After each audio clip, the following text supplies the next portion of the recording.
Bienvenue au Feu de l'Esprit numéro 14, du 21 mars 2015. Ludo nous partage son expérience d'activation de son être, en suivant son propre feu de l'esprit. Québécois, on comprend rien à ce que vous dites, c'est quoi votre français de merde, enfin tout ça, je veux dire, tout ça, faudra me dire en question.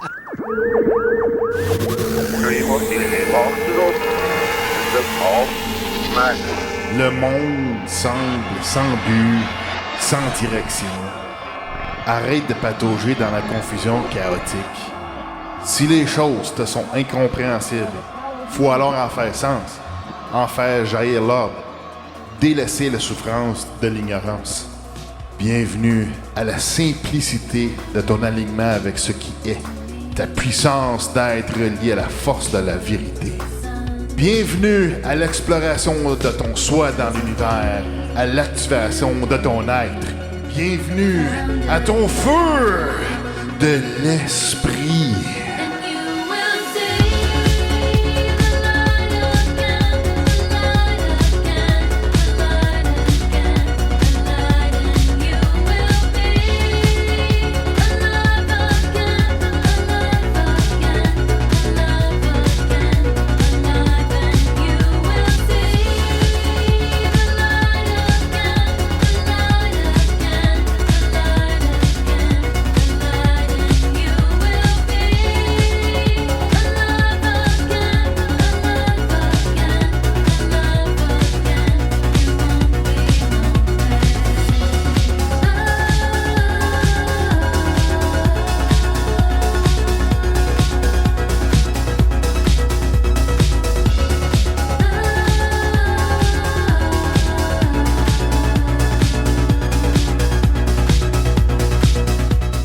Bonjour, bienvenue au Feu de l'Esprit numéro 14 du 21 mars 2015. Dans cette émission, nous parlons avec Ludo qui nous partage son expérience dans son activation de l'être, dans son alignement et ce qu'il a vécu en suivant son feu de l'esprit personnel à lui.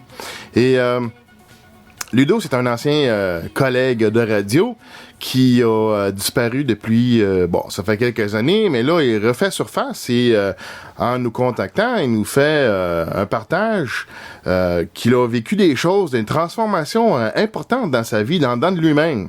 Alors, de façon impromptue, je lui ai demandé de nous parler, de nous partager son expérience. Moi, j'appelle ça l'alignement avec... en tout cas, écouter son cœur ou suivre le feu de l'esprit. Tu sais, on peut donner le nom qu'on veut. Et j'ai trouvé son témoignage très intéressant parce que c'est toutes des choses que beaucoup de nous, on va vivre dans notre vie. C'est qu'on n'est pas aligné avec ce qu'on devrait faire. Et on voit ici Ludo qui nous partage ce qu'il vit, l'expérience mystique qu'il habite maintenant, après avoir suivi son alignement de son être et l'activation de son être et suivant le feu de l'esprit. C'est vraiment... on a 8 minutes là au début, on fait des plaisanteries, c'est le fun, mais après ça, écoutez attentivement, vous allez voir que ce que Ludo a vécu, c'est très intéressant. Et on avait prévu, peut-être un 10-15 minutes, mais finalement, on a passé 1 heure avec Ludo, accompagné aussi de Billy Jack. Donc, on commence un peu à l'improviste. L'enregistrement était pas bien démarré, en tout cas, mais je voulais pas interrompre, parce que la qualité de l'enregistrement Skype n'est pas la meilleure, et je ne voulais pas interrompre Ludo dans son dialogue qu'on trouvait, moi et Billy Jack, très intéressant. Donc, soyez un peu tolérants pour la qualité Skype, mais écoutez le message, c'est ça qui est important. C'est le contenu, pas le contenant. Donc, voici Ludo. Parce que moi, je peux pas me permettre de faire des vannes comme ça, puis après, voilà, Ludo fera qu'on coupe ça en montage, donc vous me dites dans combien de temps, 5 minutes, 10 minutes, combien de temps à peu près là? Bon, on coupe. On est en direct, là? Nous autres, regarde, c'est la vérité. Fait qu'on sort. Quand ça sort, on enregistre ça, puis c'est correct. Que le monde, non, c'est plus le temps de faire des montages. C'est live, là? Ah ben moi j'adore le Québec. Alors franchement c'est un pays. Les mecs, franchement, puis alors vive Poutine, hein. Vladimirovitch ou même le plat, je m'en fous. Enfin j'adore le Québec, voilà. Et Espèce de faudra qu'on parle après en privé quand même les gars, hein, parce que j'ai 2 3 choses à vous reprocher. Enfin tout ça, ça sera peut-être plus tard. Non mais je suis très content.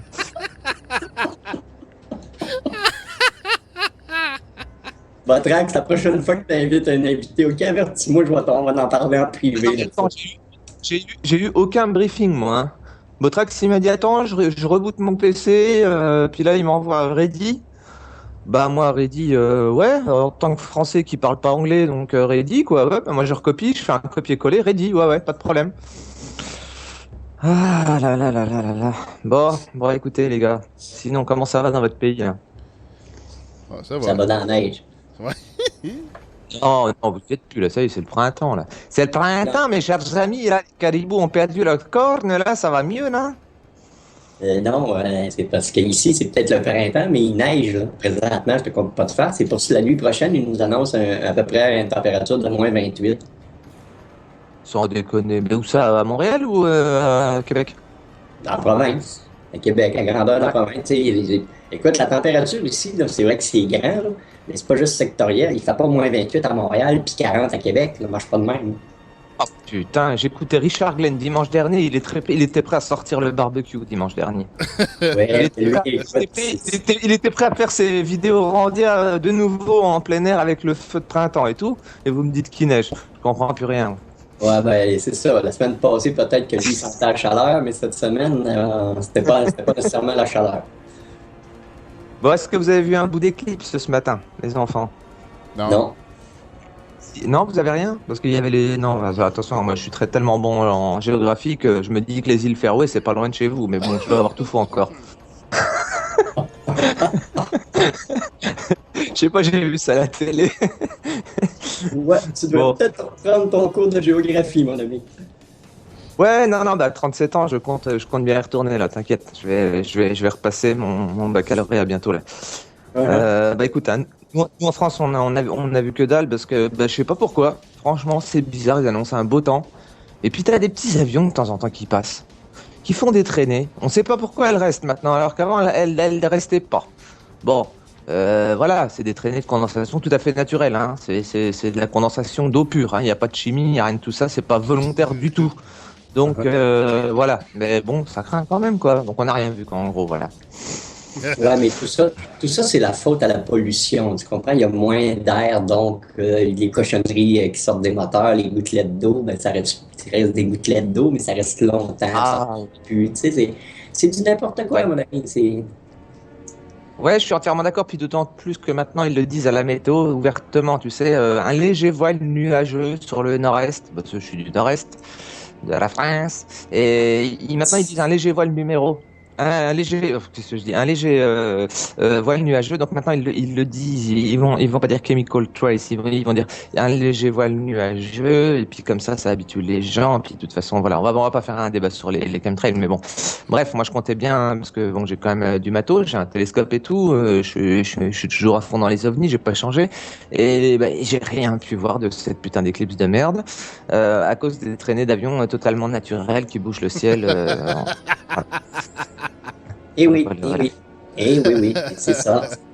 Mais ça fait partie du complot du CO2 qui n'existe pas, ou tu sais, toutes Il sortes n'y a de pas de choses. complot, il n'y a pas de complot. Non, non, non, non, moi j'ai quitté Tactical FM en 2011, il n'y a plus de complot, c'est fini. Maintenant, moi j'adore mon président François Hollande, je suis devenu quelqu'un de bien, de normal.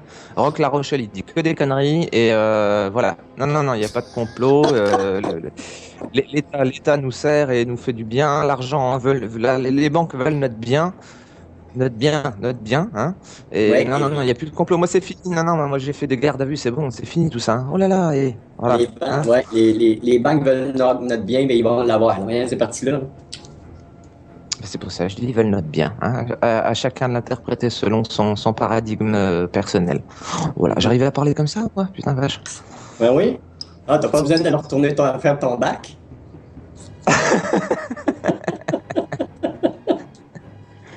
Bon, Botrax, tu m'as parlé d'un burn-out toi aussi, là. Qu'est-ce qui s'est passé, mon grand? Parce que moi, je te croyais solide comme un roc avec ta voix en infrabasse. Alors,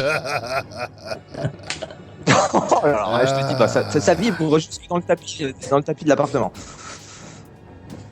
Ben, Qu'est-ce qui regarde, t'arrive? C'est le boulot, c'est quoi? Ben là, je m'en suis remis, là, mais c'est ça, là, je voulais que tu me parles justement de ton expérience, là, pour les auditeurs. Puis expliquer c'est quoi que tu as vécu, puis c'est quoi que tu as appris là-dedans, puis tout le kit, là. Pas dans 5-10 minutes, là, tu sais, pas trop longtemps, parce que là, ça, là, je me rends compte que la qualité Skype est pas trop top, là. Fait que... Non, j'avais prévenu, hein. OK, fait qu'on... Ben, c'est pas grave, on fera quelques minutes comme ça, puis après ça, moi, j'ai des sujets que je veux couvrir avec Billy Jack, fait que... Puis de toute façon, on se prendra en privé, là, avec Franco aussi, là, puis on jasera, là. Ouais.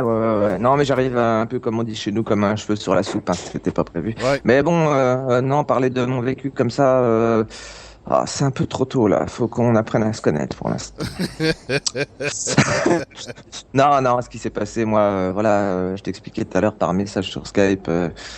J'ai une famille qui a beaucoup travaillé dans le commerce, qui a fait de l'argent pas mal par rapport à tout ça et tout. Et moi, j'ai été très, on va dire, amadoué par une certaine partie de la famille qui m'enjoignait à faire pareil, quoi, être commercial, VRP, comme on dit en France. Enfin bref, vendre de tout et de rien. J'ai vendu des panneaux photovoltaïques à des clients alors que dans des endroits où il y avait même pas de soleil parce qu'ils avaient un noyer de 250 ans qui couvrait le toit. Donc je leur foutais quand même 44 000 euros de panneaux solaires, mais c'est pas grave, ça produisait pas.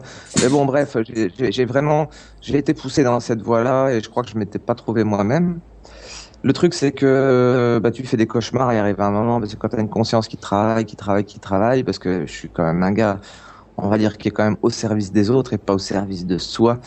Mais j'ai essayé. Et le burn-out, il est venu tout naturellement. Il est venu du fait que, voilà, il y a 3 ans, je vous ai un peu connu, on a fait du tactical ensemble, tout ça.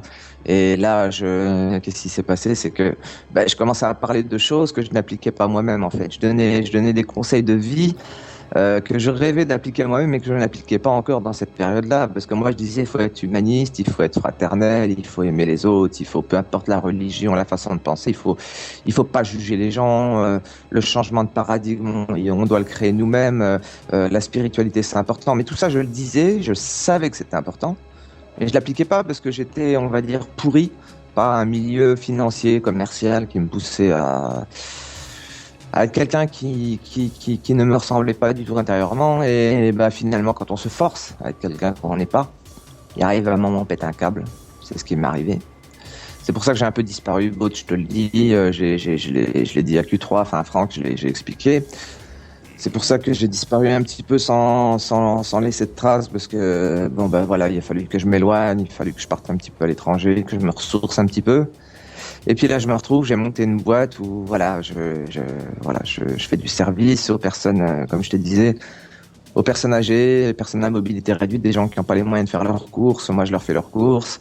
Je fais du colisage pour les entreprises. Enfin bref, je fais vraiment du service à domicile, vraiment pas cher, parce que le but c'est pas de m'enrichir, c'est juste de pouvoir vivre tranquille. Hein, voilà, manger moi et mon petit fiston à poil dur. Et mon petit Titus, un petit chien de 10 ans, c'est mon fiston, et je fais une spéciale dédicace là. Et donc voilà, non, oui, des cauchemars, il arrive à un moment, tu te dis, c'est bien beau de donner des conseils comme ça aux gens, si tu les appliques pas toi-même, t'es carrément pas en accord avec avec ton âme. Et là est le danger, parce qu'en fait, il y a de la schizophrénie là-dedans. Moi, j'arrive à un moment, essayer de faire appliquer aux autres ce que tu n'appliques pas toi-même, en fait, ouais, tu te doubles, en fait, tu deviens un double personnage, et là tu te perds.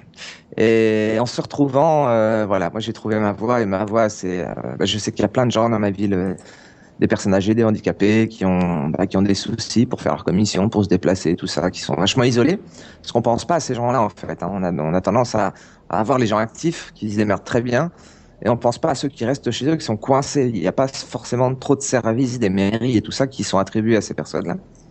Moi, je me suis intéressé à eux. J'étais un petit peu dans les hôpitaux aussi pour voir les personnes en fin de vie, tout ça, en cancérologie, tout ça. Ça m'a marqué. Et au lieu d'aller dans une église faire une prière pour dire pardon Seigneur, j'ai fait le con, je me suis dit non, ça suffit, on va pas s'excuser tout le temps. De toute façon, le Christ, je sais même pas s'il existe. Je sais qu'il y a un créateur, mais bon, j'ai encore pas rencontré, il s'est pas montré à moi. Je vais faire autre chose, je vais aller dans l'action. Et j'ai monté ma boîte. Donc là, c'est tout récent, hein, ça fait, je viens d'avoir mon visa d'exploitation, c'est quoi, ça fait quelques semaines. Et puis je sais pas, je me sens vraiment en accord avec moi-même. Je fais plus de cauchemars. J'ai une banane. Non, mais c'est vrai, j'ai un sourire, j'ai une banane. Ça s'entend peut-être pas au téléphone, mais bon, voilà. J'ai jamais été comme ça. Voilà. Donc, et c'est pour ça que je vous recontacte d'ailleurs. C'est parce que j'écoute vos émissions et tout, mais puis avec l'œil que j'avais avant, c'est-à-dire, ouais, c'est bien, il faut motiver les gens, avoir un bon esprit, avoir de l'amour pour son prochain, tout ça. J'ai plus à le dire maintenant, puisque moi, je le fais moi-même. Donc, j'ai plus à convaincre déjà, puisque les gens maintenant, quand ils me côtoient, j'ai même pas à dire de le faire. Les gens qui me côtoient savent qu'il faut faire comme ça parce qu'ils voient que je le fais en fait. Donc en fait, ça transforme tout dans une vie. Je dis juste aux gens qu'il faut, parce qu'on va pas rester longtemps ensemble. Là, j'ai bien compris, on fera un autre truc plus tard. Mais Ouais. je dis juste aux gens, franchement, écoutez votre putain de voix intérieure. C'est celle qui vous donne le bon chemin. Et non, mais sans déconner. Moi, il a Ouais. fallu que j'attende 37 putains d'années avant de comprendre ça. Alors que je suis quelqu'un d'hypersensible. Je te disais tout à l'heure, je suis un chialeux. Pour un rien, je pleure, moi. Attention, un oiseau écrasé, ça peut m'arriver de chialer. Mais être sensible, si t'as pas de répercussions autour de toi, ça sert à quoi d'être sensible? Mais tu fais que te morfondre et de te dire, putain, la vie, elle est mauvaise, et tu portes toute la merde sur tes épaules, tu te lèves le matin en te disant, putain, ce matin, voilà, je viens de fumer une cigarette, je viens de boire mon café, et ben là, il y a 15 000 enfants noirs qui sont morts de faim. Bah, à quoi bon terminer la journée? Putain, elle est déjà foutue, cette journée. Mais en fait, quand t'es dans l'action, tu penses même plus à ça. Puisque le fait d'apporter ta toute petite pierre à l'édifice, si tu vas égayer la journée d'une seule personne dans ta journée, déjà t'as sauvé une partie du monde. Ouais. Et ça change tout. Voilà. J'ai pas la prétention de faire du bien à beaucoup de monde, mais le peu que j'apporte, ben moi je me fais du bien à moi, et je fais du bien à quelques personnes, et j'ai l'impression que si tout le monde pouvait faire ça, putain on est 7 milliards sur la planète, si tout le monde pouvait faire ça, mais en fait, la planète, elle est sauvée, c'est bon. Voilà, il n'y a pas besoin d'eugénisme là-dedans. Il n'y a pas besoin des Georgia Guidestones pour nous dire qu'il faut rester en dessous de 500 millions. Jacques-Yves Cousteau était convaincu de ça. Non, non, non, non, non. Si on se fait tous du bien entre nous, c'est bon, on est sauvés. Il n'y a pas de problème. Et oui. Donc, Ouais. en gros, là, ce que tu dis, là, c'est que t'étais pas en alignement quand t'as Pas du vécu tout. ton burn-out. J'étais convaincu de cette ligne de conduite. Je savais que ça allait être la mienne à un moment ou à un autre. Mais en fait, j'étais dans une espèce de double psychologie où je faisais très attention à ce que d'autres personnes me disaient. Bah, si tu veux, j'avais tendance à écouter ma famille.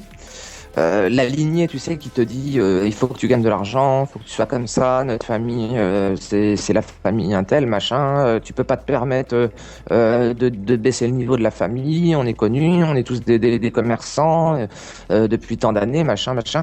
Ouais, bon, tu essaies de faire plaisir, mais il arrive un moment où tu te dis merde, et si je suis pas comme eux, je fais comment là? Si tout, moi dans ma famille, tu sais quoi, j'ai l'impression que les 3 quarts sont des portails organiques, je leur dirai jamais, ça ils comprendraient pas, mais je le sais ça. Je suis en froid avec ma sœur. J'ai qu'une seule sœur, je suis en froid depuis 1 an, c'est la guerre atomique, parce que je lui ai tout balancé dans la gueule, parce que je lui ai dit que c'était un putain de portail organique, je lui ai dit qu'elle avait pas d'âme, et tu sais quoi, normalement ça aurait dû me brouiller ma vie, parce que je suis quelqu'un d'hypersensible, je suis très très très famille, et en fait, ça m'a soulagé de le dire. Je la vois plus ma sœur, tant pis, elle est avec un gars qui travaille voilà, dans les hélicos chez Total, qui est dans le pétrole, tout ça. Enfin bref, le gars, il est pété de thunes, ils ont leur belle vie, ils ont leur baraque avec piscine, bref, ils sont heureux. Bon, ben elle est bien avec l'argent. Moi, l'argent m'a jusqu'à maintenant m'a apporté que des emmerdes et du mal-être surtout. Et ben là, franchement, je suis en guerre avec une partie de ma famille. J'ai jamais été aussi bien. Et je sais que ça va se réparer ça. Non, mais je sais que ça va se réparer ça par la suite. Hein. Mais je sais que maintenant, c'est plus à moi à tendre mon cul. C'est plus à moi à tendre mon cul et à essayer de faire changer les gens. Non, non. La règle maintenant, c'est sois toi-même. Et si les gens voient qu'en étant toi-même, t'es bien, bah peut-être qu'ils vont prendre l'exemple sur toi, peut-être, on sait jamais, peut-être. Hein, non pas que je sois un exemple, attention, hein, je dis pas ça. Hein. Je dis juste que quand on vit pour les autres, on s'améliore soi-même, et déjà, soi-même, on est bien. En fait, moi, la règle d'or, c'est ça. C'est si on pense aux autres le matin en se levant, avant de penser à soi, bah, son soi, automatiquement, c'est géré dans la journée, il n'y a aucun problème. Moi, je rentre dans un magasin maintenant. C'est incroyable. Mais des synchronicités, j'en ai 50 000 à vous raconter comme ça. Je rentre dans un magasin, il y a plein de monde, il n'y a qu'une caisse d'ouverte, je suppose que chez vous c'est pareil. Il n'y a une queue de 50 mètres. Je rentre dans un magasin, la première chose que je fais dans ma tête, c'est j'aime tout le monde. Alors il y en a un avec... Non, mais il y en a un avec des tatouages plein de bras, l'autre il vient de se piquer la main, il a encore le sang qui dégouline de la main, qui traite une grand-mère de vieille peau, machin. Il y a de l'agressivité partout, ça dégouline d'adversité là-dedans. Et j'envoie de l'amour à tout le monde, intérieurement. Hein. J'arrive en caisse, 3-4 gens vont me dire « Ah, vous avez que ça? Ben passez, monsieur. Ah, vous avez que ça? Ben passez, monsieur. » Puis après, je vais tomber sur un gars de la cité. « Oh, vas-y, t'as que ça, là? Vas-y, c'est bon, passe, mon frère. » Merci. Et sans déconner, ça se fait tout seul. Mais ça se fait tout seul. Mais moi, je le fais pour les autres, ça. Genre, j'ai 2 articles, j'arrive dans une grande surface, j'ai 2 articles, je vois une mamie devant moi qui a l'air un petit peu boiteuse, qui a du mal à marcher, qui est toute seule. Non seulement je vais lui aider à porter ses courses, mais je vais lui dire de passer avant moi. Mais ça, je le faisais déjà. Mais maintenant, on le fait pour moi. Ça veut dire que j'ai déjà changé. Ça veut dire que, en fait, ce que j'ai toujours professé pour les autres, maintenant, je l'applique moi-même, mais avec de l'intention. Et je suis plus victime de cette société de merde. Donc, en fait, je sais pas. Ça doit rayonner quelque part. Ça doit rayonner puisqu'il m'arrive des bonnes choses. Voilà. Ouais, mais là, Ludo, t'es juste en train de nous prouver puis de démontrer ce qu'on a dit souvent, c'est que la plus grande force de l'univers, c'est l'amour. C'est l'amour. Ah, mais avant, j'avais peur de parler de l'amour. Maintenant, l'amour,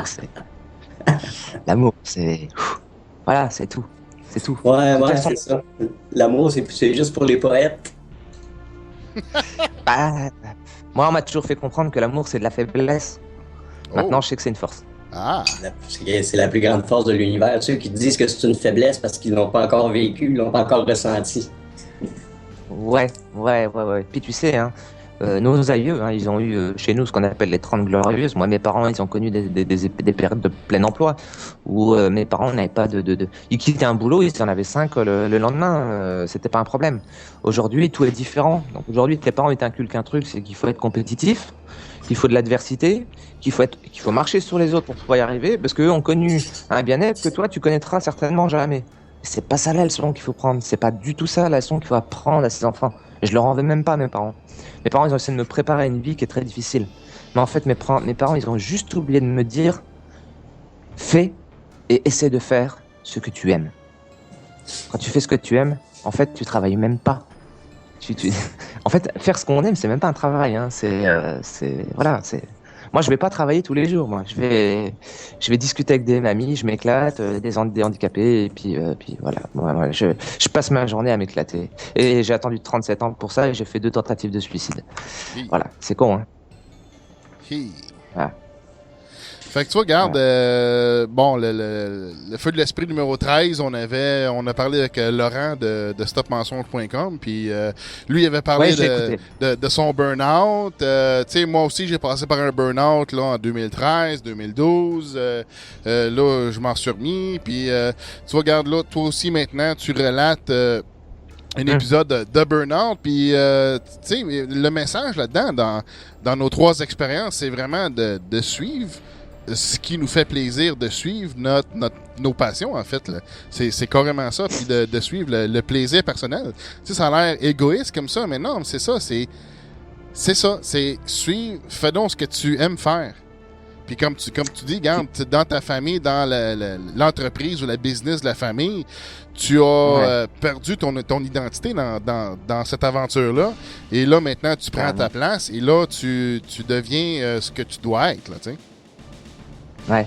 Mais en fait, quand tu dis, je comprends quand tu dis, ça peut paraître personnel ou égoïste, mais en fait, il y a un petit proverbe qui a toujours été vrai si on arrive à le comprendre vraiment dans le fond. C'est qu'on peut pas aimer les autres si on s'aime pas soi-même. Hey. Moi, j'ai appris à m'aimer depuis très peu de temps. Je m'aime bien. Ça fait pas longtemps. Bon, bien que quand je me regarde pas dans la glace, parce que je peux pas piffrer mon image physiquement, je m'aime pas. Mais j'aime bien ce que je suis intérieurement. C'est pas je veux dire, l'apparence physique, on s'en pète. On a tous des défauts. Je suis sûr qu'on est 50 000 à pas s'aimer, à se regarder le matin dans la glace. C'est pas un problème. J'ai un peu trop de ventre. J'ai maigri des biceps. Enfin bref, on s'en fout ça.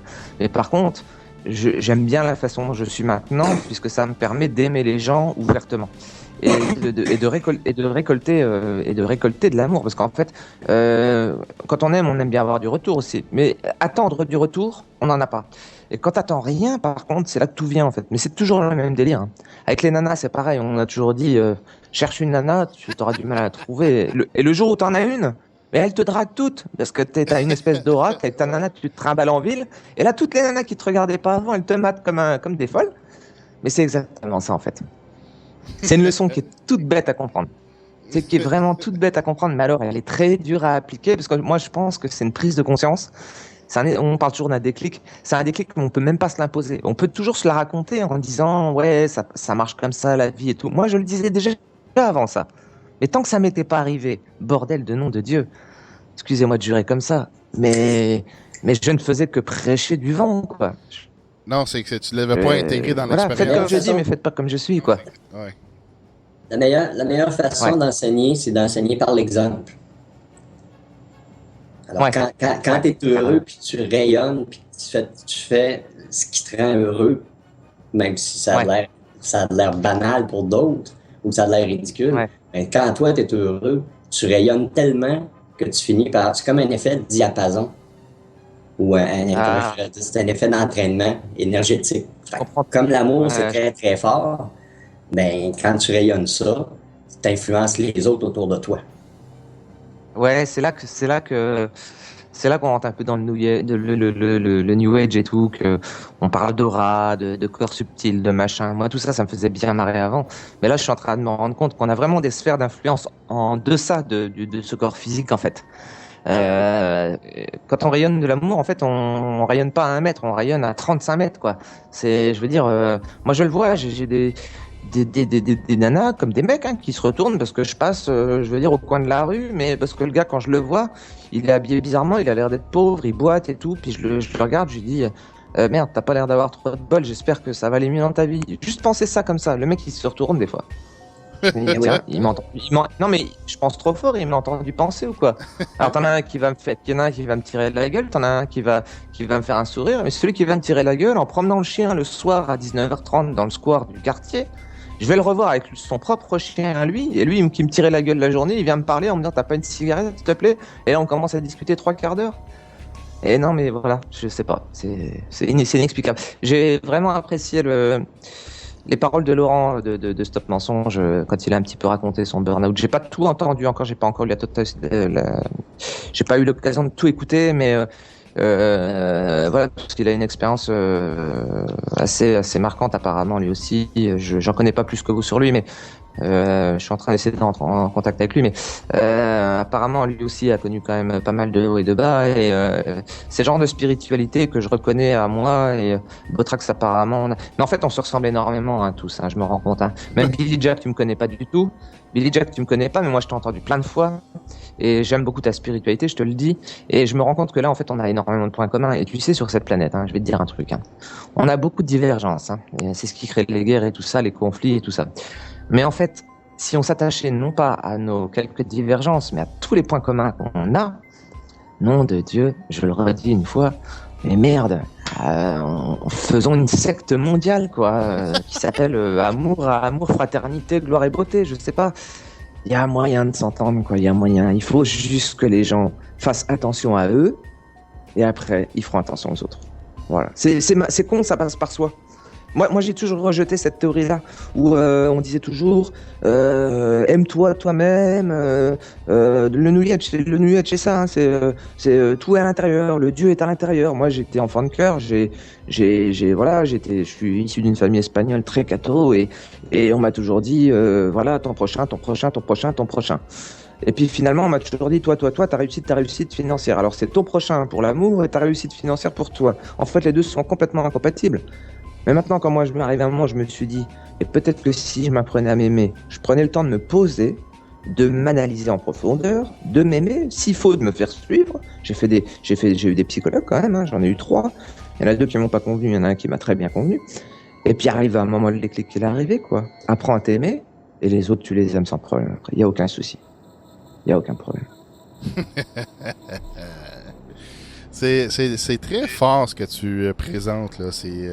On voit que tu l'as vraiment intégré là, par l'expérience et on voit que, tu sais, juste par ton éloquence, là, que c'est vraiment quelque chose que tu as très bien compris, là. Bah, j'avais un petit peu mal au ventre avant de vous parler par rapport à votre émission, parce que ça fait un petit moment que j'ai pas parlé. Enfin, c'est toujours un petit peu stressant de savoir qu'on va être écouté et tout ça. Mais en fait, le fait que ça soit vraiment une expérience vécue très personnelle, mais surtout très récente, en fait, t'as vu, je peux en parler avec beaucoup de facilité. Tu me réécoutes il y a 3 ans sur des podcasts, genre j'avais fait sur Radio H2O, je crois, une émission sur la Lune, je sais plus quoi. Enfin, Ouais. j'avais fait des trucs bien à l'époque, mais on voit que j'étais pas à l'aise. Enfin, je me suis réécouté il y a pas longtemps, juste comme ça pour le fun. Hein. Et en fait, je revois mon mal-être en fait. Mais maintenant, je le vois pas négativement. Hein. Je me dis, bah écoute, il y en a aujourd'hui. Tu vois, il y a des jeunes aujourd'hui. Moi, je pense que la nouvelle génération qui naît, les 3 quarts, hein, je veux dire 70% des jeunes qui naissent aujourd'hui, ces nouvelles générations-là, ils sont comme nous, mais très vite. Tu vois, moi, je connais plein de jeunes de 17, 18 piges. Ils sont hyper matures par rapport à ça. Ils ont une spiritualité, mais d'enfer. Ah oui. Et moi, je parle avec des jeunes, j'ai 37 piges, je pourrais être leur père, mais à chaque fois, je ne sens pas de décalage, parce que ce que eux ressentent, moi, voilà seulement, je viens de l'acquérir, en fait. Et je me dis, en fait, non, il n'y a pas à paniquer, hein. Le monde, il est en train d'être sauvé par toute cette nouvelle génération. Voilà. Ah oui, tu vois, moi, j'ai remarqué la même chose. Là, les jeunes, maintenant, là, dans la vingtaine, là, il y a des... Bon, en tout cas, pas tout le monde, là, mais il y en a beaucoup, là, j'en remarque, là, qui ont atteint une compréhension assez très particulière là, au niveau spirituel qui est assez inusité, là. Mais c'est bon, tu sais, c'est bon. Ouais, tu sais, on parle d'enfants indigos, tout ça. Enfin, moi, je connais pas trop toutes ces choses-là. Je suis pas branché en New Age. Je m'informe hein, de plus en plus, mais bon, c'est assez nouveau pour moi. Mais sans donner des noms à ces phénomènes-là, je le constate tous les jours en fait. Voilà, je le constate tous les jours. Bien sûr, c'est pas tous les jeunes, mais moi, en ce moment. Il y a au moins une majorité, quoi. Voilà. On va dire, il y a plus de 50%, c'est sûr, quoi. Et ces jeunes-là ont une compréhension de l'universalité. Moi, quand je parle de nouvel ordre mondial, tout ça, j'ai des jeunes qui me disent, mais on a besoin d'un nouvel ordre mondial. Avant, j'aurais dit, mais qu'est-ce que tu dis comme connerie? Vas-y, ferme ta gueule, connard. Non, on a besoin d'un nouvel ordre mondial. Bien sûr qu'on a...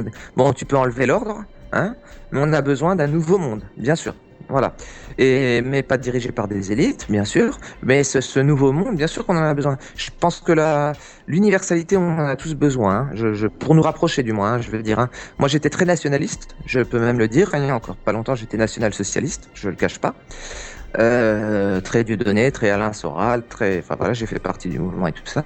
Là maintenant, je me désolidarise un petit peu de tout ça parce qu'il y a du bon, mais national non. Moi j'ai compris que le monde doit s'unir pour qu'on puisse se sortir de cette impasse parce qu'on est incapable aujourd'hui. On est incapable, je répète, incapable d'avoir une prise de conscience massive en même temps, tout le monde, dans tous les pays. Pour comprendre qu'on se fait tondre tous les jours par ces putains d'oligarques. La prise de conscience n'arrive pas de toute façon. Donc à nous de la créer et à nous de convaincre que le nouveau monde il sera assez universel. Hein. Moi ça me dérange pas qu'il n'y ait plus de frontières en France. Hein. Par contre qu'on garde des langues régionales, qu'on garde des aspects typiquement nationaux, régionaux, comme les plats, comme la poutine chez vous, comme voilà. Il y a moyen de concilier tout ça, je veux dire les cultures régionales et puis la culture universaliste aussi, parce qu'il y a que ça qui nous sauvera. C'est ça, c'est que t'as compris, c'est que c'est pas juste la nation, ça va plus loin que ça. Ça va beaucoup plus loin, ouais. J'en suis pas encore au niveau de Laurent, au niveau des extraterrestres et tout ça, mais je m'informe. Hein. Quoique je sais pertinemment qu'on est pas tout seul, c'est clair. Je pense qu'il y avait un certain temps, t'avais une émission qui s'appelait le Weird Journal de Ludo. Oui, où j'explorais ces thèmes-là, ouais.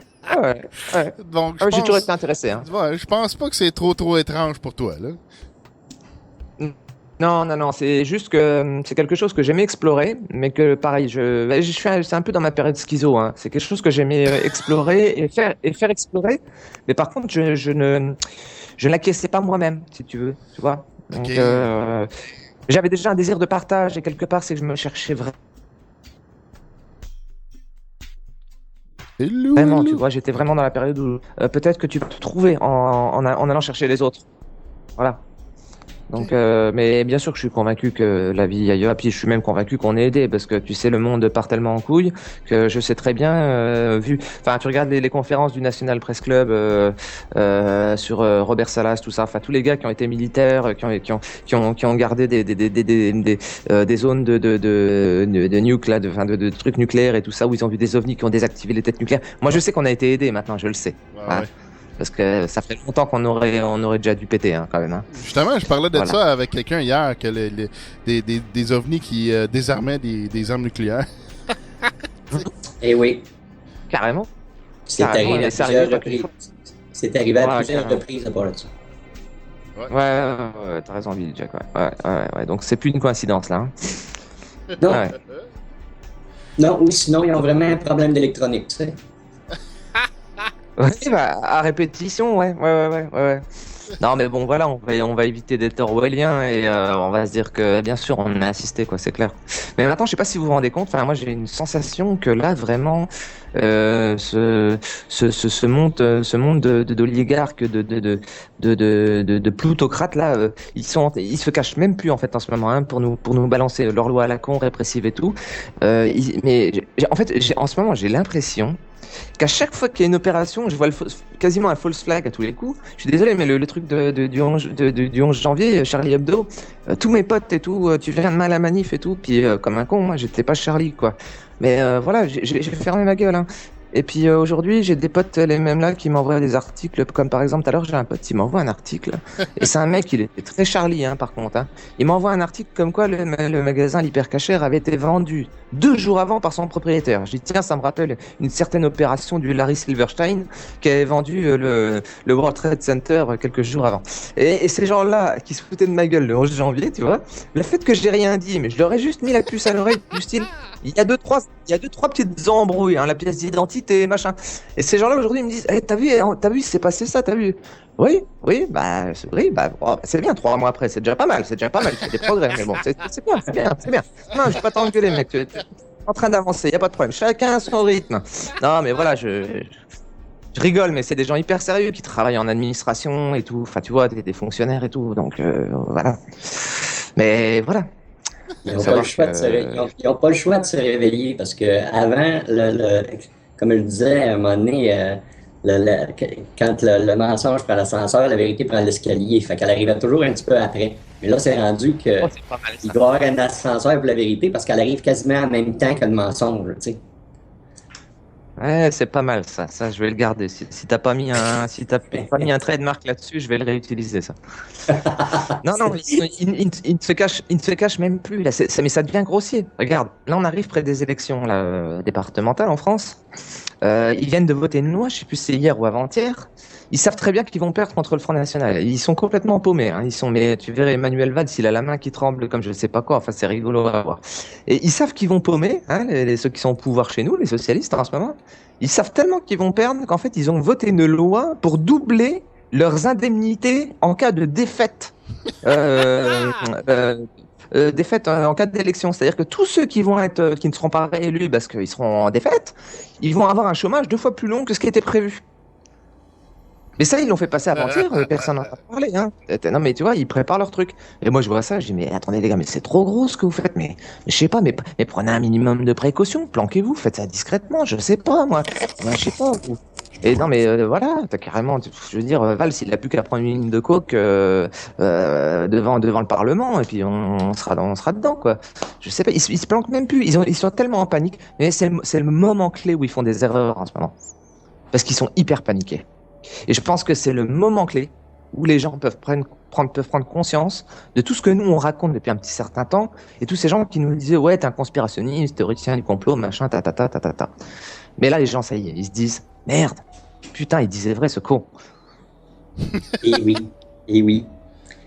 Ils en viennent toujours à ça. Puis là, quand tu réalises ça, ben, autant qu'ils se sont foutus de notre gueule, ils nous appellent, ils disent, hey, t'as-tu vu ça? T'as-tu entendu parler de ça? Oui, mais c'est ça que je vous en ai parlé l'autre fois, puis vous m'aviez envoyé paître dans les fleurs. Voilà, carrément. Ouais. Carrément. C'est pas grave. Puis t'as vu, ils oublient que t'en as parlé, ils viennent te dire en te disant, t'as vu ça? Ouais, bah Ouais, oui, j'en ai parlé un jour, tu m'as rayonné, quoi. Ouais. Ça démontre bien l'hypnose que les médias ont sur eux autres, puis qu'ils commencent à se rendre compte qu'ils se font endormir, là, tu sais.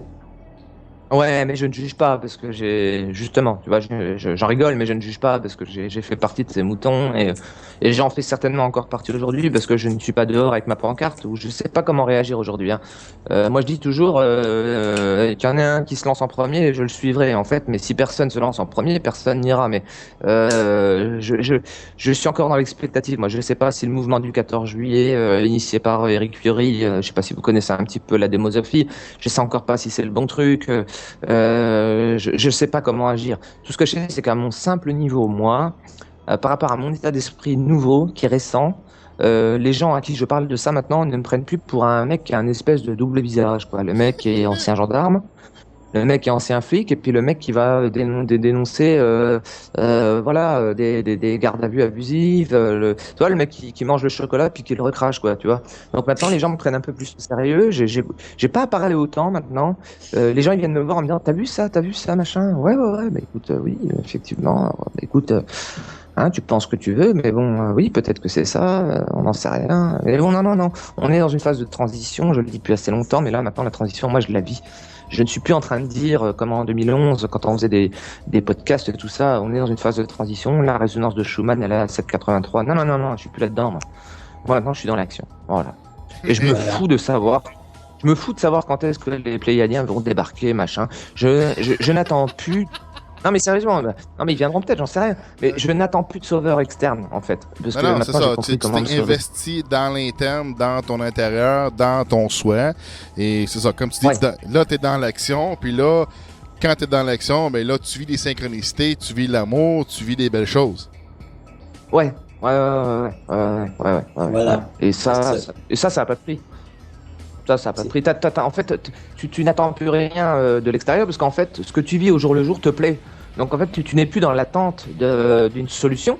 Comme disait justement toi et la dernière fois d'ailleurs, hein, la différence entre être dans la réaction et être dans l'action, quoi. Alors moi, être dans l'action, bon, à mon petit niveau, je le suis peut-être, mais en attendant, je n'attends rien. J'attends plus d'événements extraordinaires, quoi, parce que ma vie maintenant, moi, elle me plaît, et puis je sens le changement qui vient de toute façon. Et puis ça met 15 ans, c'est pas grave, hein. De toute façon, moi, petit à petit, je construis à mon niveau, donc c'est plus un souci. Voilà. C'est ça, c'est quand on est dans l'action que ça dissipe les ténèbres. Carrément. Ah ouais, tu fais fuir l'ombre là. Tu fais fuir l'ombre à mort. Ouais. Ah ouais. Oui, parce que quand tu es dans l'action, tu agis concrètement au niveau physique, envers les autres, envers soi-même. Tu t'investis moins dans les prisons mentales du cerveau qui nous sont proposées par la société, par les médias ou par les différentes sources externes, tu sais. L'émotionnel, ouais. T'es moins dans l'émotionnel.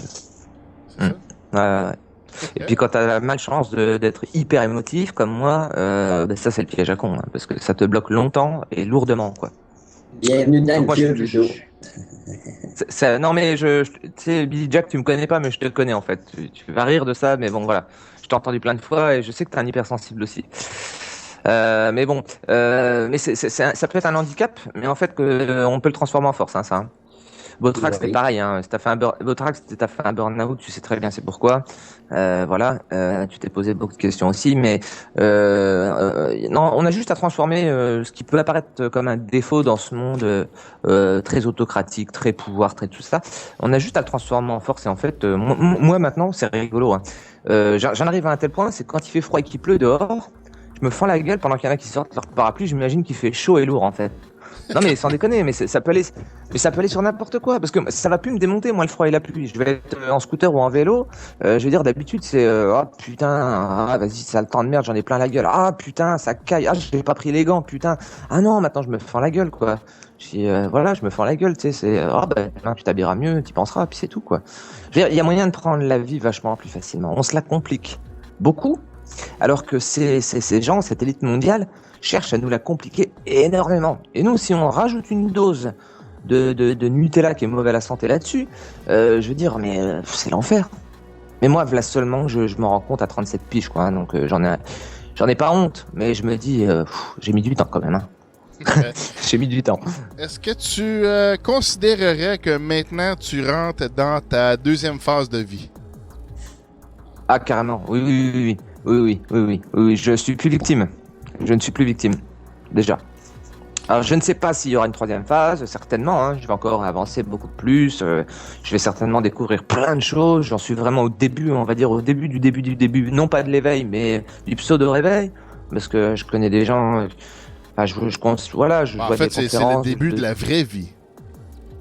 C'est le début de la vraie vie, en fait, ouais. Parce que la vie est un cadeau, et là seulement je me rends compte que la vie est un cadeau.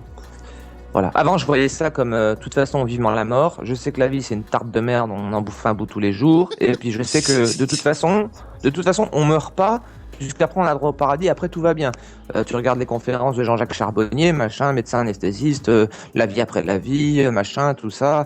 Au départ, tu vois ça, tu te dis, vivement que j'y passe, quoi. Bon, je vais pas me suicider, parce que, moi, j'ai fait deux TS quand même, mais bon, il arrive un moment, tu te dis, je vais pas le faire, parce que c'est contre ma religion, ou c'est contre la volonté de ma famille, mais je vais attendre la mort tranquillement, et puis je sais que ce qui vient après, ça sera mieux. Mais en fait, non, mais tu loupes plein de choses, là. Ludo, tu loupes plein de trucs. En fait, ce que tu vis maintenant, si tu te mets un soleil dans ta vie, tu le mets artificiellement au départ, hein. Il y a moyen de se forcer un petit peu. Faut se mettre des petits coups de pied au cul au début, hein.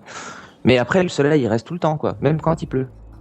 Mais c'est ça, voilà. C'est parce que la société qu'on connaît, ou en tout cas la société d'avant, était basée sur la mort, pas sur la vie.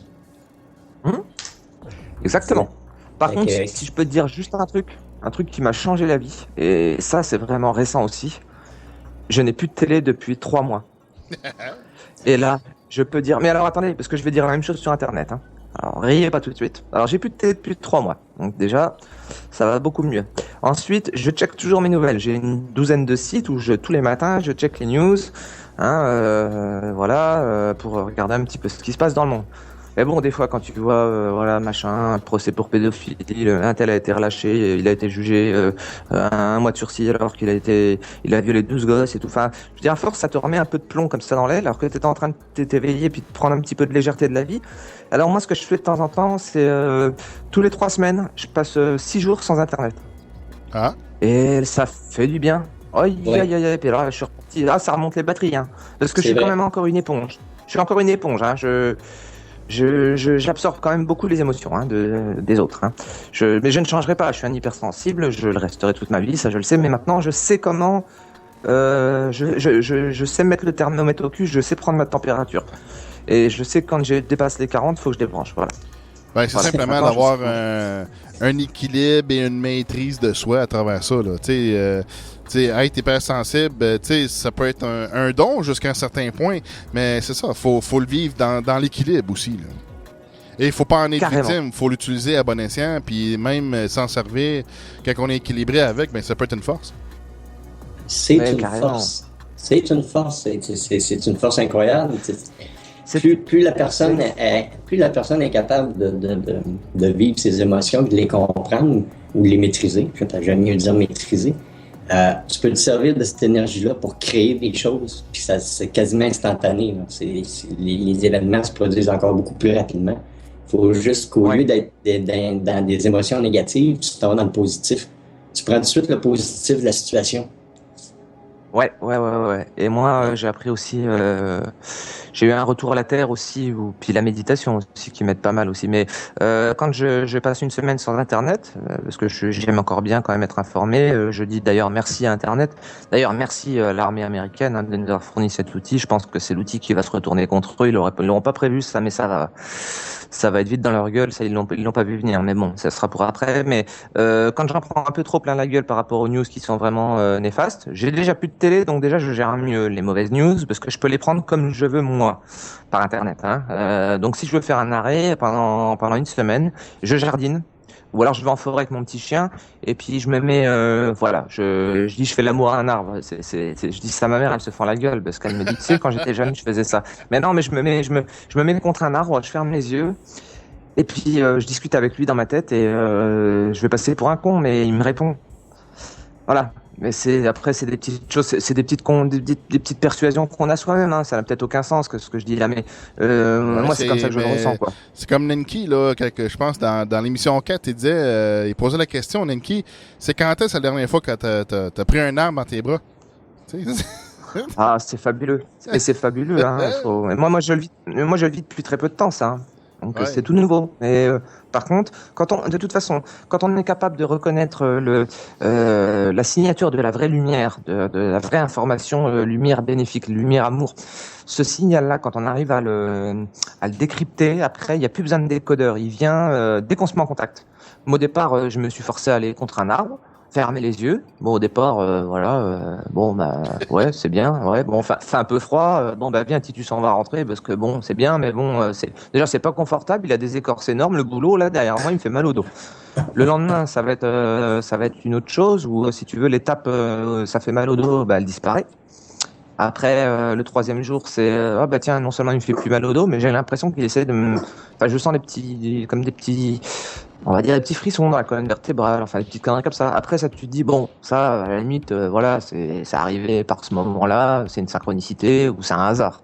Le surlendemain ou la prochaine fois que tu le refais, tu repasses plus par les 3 étapes précédentes, tu as directement les frissons. Et là tu commences à refaire les yeux, puis là tu te dis ah putain c'est bon ça. Pourquoi je dis ça? Pourquoi je dis c'est bon? Non, mais parce que ça fait du bien en fait, ouais, parce que je passe plus par les étapes d'avant là maintenant, hein, je me reconnecte tout de suite. C'est pour ça que je dis que le travail niveau spiritualité, il est à faire au départ, puis après on n'a plus besoin en fait. Les gens se disent, c'est du boulot la méditation, ça. Non, juste au début, juste de se reconnecter à son soi. Après c'est systématique, c'est un interrupteur on/off, c'est tout bête.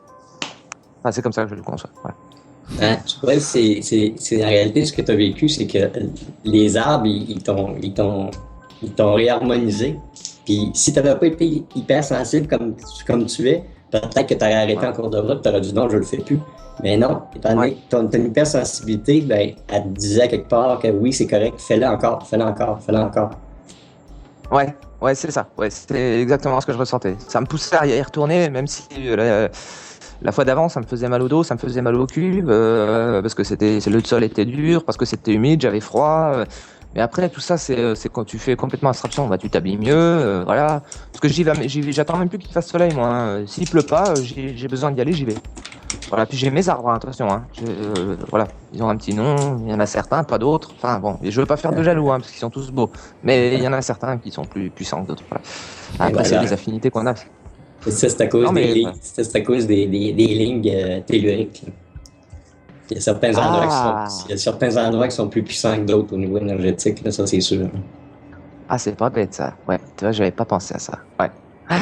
Ouais, des espèces de nœuds géotelluriques, quoi. C'est pas bête ça. Ouais.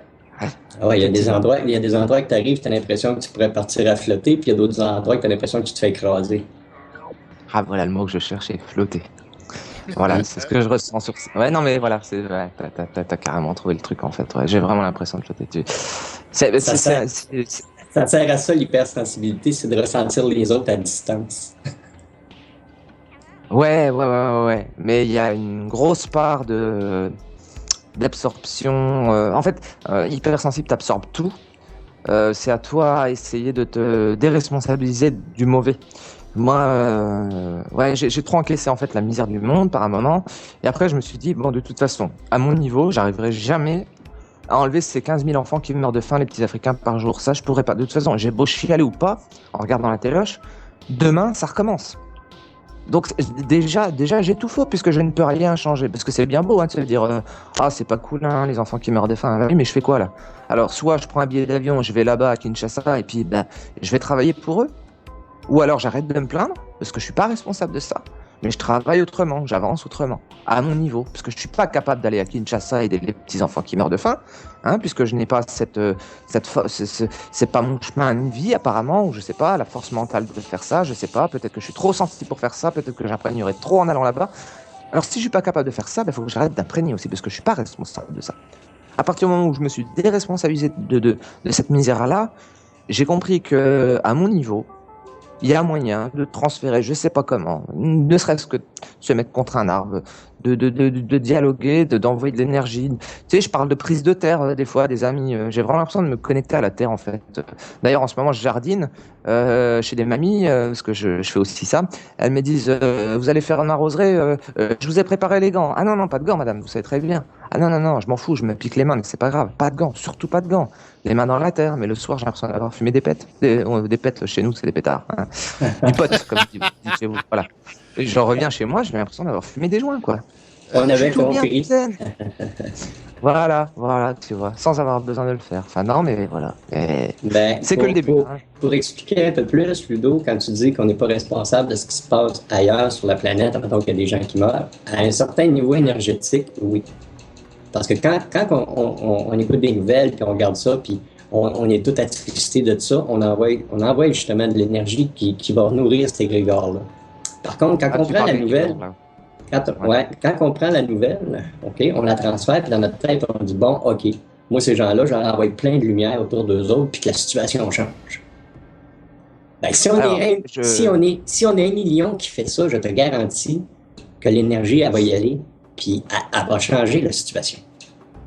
Écoute, j'ai lu une étude de l'université de Stanford il n'y a pas longtemps sur ça doit être le GCP, enfin Global Coherence Project, je crois. Enfin bref, comme quoi la méditation en masse pouvait vraiment agir sur le destin de l'humanité, quoi, si tu veux. Ils ont mis des compteurs aléatoires. Enfin, vous connaissez l'affaire, hein. Tout ça. Et bon, là, je commence seulement à m'intéresser à ça, donc parce que moi, ma culture, elle est pas très grande dans tout ça. Hein. J'ai beaucoup tout effleuré dans mes petites émissions que je faisais il y a 3 ans, tout ça, mais je ne le vivais pas. Donc à partir du moment où je ne le ressentais pas, j'essaie d'enseigner des trucs aux gens que moi-même je n'acquiesçais pas. Donc pour l'instant, moi, je me sens comme un grand puceau qui arrive sur Terre, qui découvre tout là, hein, tu vois. Voilà. Mais bon, c'est pas grave. C'est pas grave, faut bien démarrer. Hein. Vieux motard que jamais, on dit. En gendarmerie, on dit vieux motard que jamais. Ouais. Ludo, c'est parce qu'il ne faut pas oublier une chose. Dans tout ce qu'on fait, il y a toujours une période, comment je peux dire, une période d'instruction. Quand on va à l'école, on se fait instruire pendant plusieurs années avant qu'on sorte de là pour qu'on dise « c'est de la merde ». Avant qu'on en prenne conscience, il y en a qui vont embarquer dans le jeu, ils vont y aller à fond, ils vont rouler dans le système, tout va être beau. Puis il y en a d'autres à un moment donné qui vont faire comme « wow, je suis pas là pour ça ». D'accord. Ok, je suis un peu en retard alors. Non, on n'est jamais en retard. Ça, t'es jamais en retard. Non. Mais des fois... Parce que mon instruction, elle a été longue. Hein. Oui, la mienne aussi. Mais même quand j'étais jeune, j'avais déjà commencé à c'est sûr, à cause de ce que j'ai vécu, j'avais déjà comme des dire, wow, attends un peu, on n'est pas là pour ça, puis ça marche pas de même. C'est ce qu'on veut nous faire croire. Mais il y a des fois que je retombais dans le beat, puis je rembarquais dans le système, puis wow, on y va, on ne dit plus rien. Puis jusqu'à temps qu'à un moment donné, je fasse comme, non, c'est assez, là, ça me tente plus, cette affaire-là. D'accord. Des fois, ça prend du temps avant qu'on... C'est à peu près... Regarde, l'exemple, c'est à peu près comme la première fois que tu es allé à ton arbre, ça faisait mal. Puis la troisième fois, ça faisait plus mal. Fait que, donc, tu étais comme plus en harmonie avec ça. Et voilà, c'est comme... c'est la même chose à peu près à n'importe quoi. J'ai fait beaucoup d'arts martiaux, moi, puis c'était pareil. Au début, parce que j'ai arrêté certaines périodes, puis quand je recommençais, c'était trop pareil. Le corps voulait m'arracher, j'avais mal partout, je me redécouvrais des muscles que j'avais plus. Puis après un certain temps, c'était revenu. C'était comme, OK, c'est quand on est parti sur une lancée, le secret, c'est arrête pas. Ouais, je comprends complètement ce que tu veux dire. Ouais. Ou si t'arrêtes, arrête pas trop longtemps parce que tu vas brouiller. Puis quand tu vas être obligé d'enlever la brouille. Oui. Bah, d'ailleurs, par rapport à l'arbre, là que je te parle, si j'y vais pas pendant 15 jours, par exemple, alors que j'y vais normalement tous les 3-4 jours pour souffler un peu. C'est pas loin de chez moi, hein. Je promène mon chien là-bas, donc tu vois, ça me coûte vraiment aucun effort d'y aller. Et quand des périodes un petit peu moins bien, j'y pense moins, plus de stress par rapport à mon entreprise et tout ça. J'y vais on va dire que 2 fois en 15 jours. Bah, tu vois, les 2 fois là, je vais avoir mal au cul au bout de 10 minutes parce que le sol est dur. J'ai mal au dos parce que les écorces font mal à l'épine dorsale. Tu vois, je repasse par l'étape d'avant, tu vois. Et je me dis, merde, putain, c'est con là quand même parce que j'avais arrivé à un certain stade où tout se faisait automatiquement. Et en fait, quand j'arrête trop longtemps, je suis obligé de reprendre les étapes inférieures. Donc maintenant, bah, tu sais quoi, il y a des fois que j'ai pas envie, je suis pas motivé, puis j'y vais. Et quand j'arrive là-bas, au bout de 2 minutes, j'ai bien fait de venir. C'est vraiment bien. C'est voilà. Exactement c'est ça. Ah ouais. Il y a comme une espèce de force qui voudrait nous maintenir dans un certain niveau. Puis un coup qu'on a compris, puis c'est vrai que des fois, c'est ça, comme on dit, il faut se donner un petit coup de pied dans le cul pour avancer, parce que sinon, on resterait assis sur notre chaise. Ben, c'est aussi simple que ça. C'est juste de se motiver, puis j'y vais pareil, là, tu sais. Ouais. Mais d'ailleurs, tu sais que moi, je m'en suis longtemps voulu pour ça, parce que je me suis longtemps considéré comme quelqu'un qui avait un manque de volonté, quelqu'un qui n'était pas courageux. Alors que voilà, j'ai fait plein de choses dans ma vie. Hein. C'est pas la question du courage en lui-même. Voilà, j'ai fait face à des événements assez forts, tout ça, j'ai toujours fait face. Mais courageux pour moi-même, en fait, j'ai toujours été quelqu'un. Si tu veux, tu vois, c'est comme le ménage chez moi. Bon, bah, j'ai un pote, ça va être crade chez lui. Je vais dire, allez, ce week-end, je viens, je fais ton ménage. Je te ferai ta vaisselle et tout, parce qu'on est des célibataires endurcis, alors on se laisse un peu aller des fois. Mais moi, je vais pas me le faire pour moi, tu sais. Par contre, lui va venir une semaine après, il va le faire pour moi, parce que moi j'aime bien le faire pour lui, il aime bien le faire pour moi. Mais on se l'applique pas à nous, quoi, tu vois. C'est ces trucs, c'est des images hein, que je donne. Tout le monde ne comprendra pas, mais en fait, moi j'ai toujours, j'ai toujours eu la bonne parole pour les autres, mais j'ai franchement rarement eu l'occasion de l'appliquer à moi-même. Et voilà, il y a pas longtemps, je me l'applique et puis je me dis c'est pas compliqué finalement. C'est juste que peut-être qu'il fallait un certain temps, peut-être qu'avant ça marchait pas parce que j'ai quand même essayé. Hein, j'ai quand même été volontaire d'essayer tout ce que je dis depuis le début de l'émission là. Je l'ai essayé avant, hein, sauf qu'il n'y avait pas de résultat. Donc tu le repousses, hein, tu le repousses loin quoi. Tu te dis bon ça sert à rien, ça ne marche pas. Voilà. Sauf qu'un jour, t'essayes. Putain, c'est génial. Mais putain, pourquoi ça marchait pas avant? Parce que ça marchait pas avant parce que les énergies étaient comme figées. À force de le faire, tu les mets en action.